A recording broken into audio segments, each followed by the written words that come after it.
c'est un week-end coup de poing qui a été réservé auprès de la SNCF plus de 4 ans à l'avance, donc en 2015. On bénéficie d'une interruption ferroviaire de 70 heures pour nous permettre de lancer le pont au-dessus des voies SNCF. Nous sommes sur le dernier tronçon du boulevard urbain qui relie la zone nord de Saône à la route de Molière.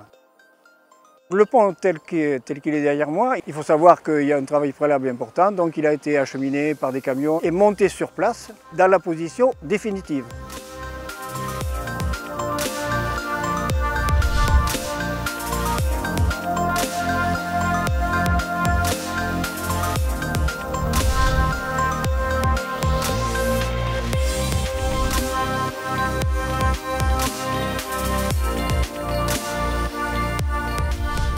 Nous travaillons sur ce boulevard depuis 2008. C'était le premier pont, c'est le pont de l'Avenir, c'est le premier tronçon, donc ça fait maintenant 11 ans. En 11 ans, nous n'avons réalisé que 4 km. 4 km et ça nous a coûté 52 millions d'euros, entièrement portés par l'agglomération puisque, je l'ai déjà dit et je le regrette vraiment, aucune autre collectivité ni l'État ne nous ont accompagnés, alors qu'il serait légitime que par exemple le département qui, grâce à ce boulevard, voit desservir et dégager 7 voiries départementales, aurait pu nous aider à financer. L'État aussi, dans le cadre du contrat de plan État-région. Pour l'instant, nous sommes donc seuls et nous ne pouvons pas avancer plus vite que la possibilité budgétaire.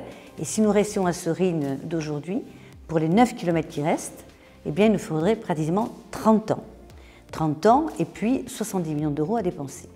Donc, c'est la raison pour laquelle, vu le contexte, vu l'urgence, nous avons décidé de réfléchir à un partenariat public-privé qui aurait le double avantage d'abord de nous apporter les financements qui nous manquent, que la collectivité, l'agglomération de Montauban ne peut pas porter seule, mais qui surtout nous permettrait d'aller très vite, de pouvoir réaliser en 4-5 ans ce que normalement, je viens de dire, nous devrions réaliser en 30 ans.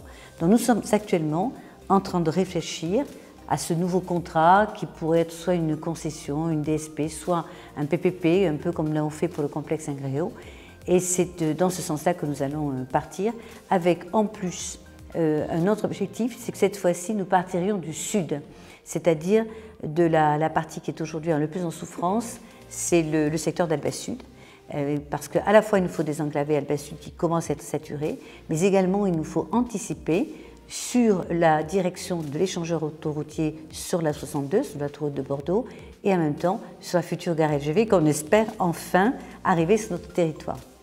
Voilà pourquoi aujourd'hui l'avenir est entre les mains d'un nouveau mode de contrat concessif et surtout plus rapide.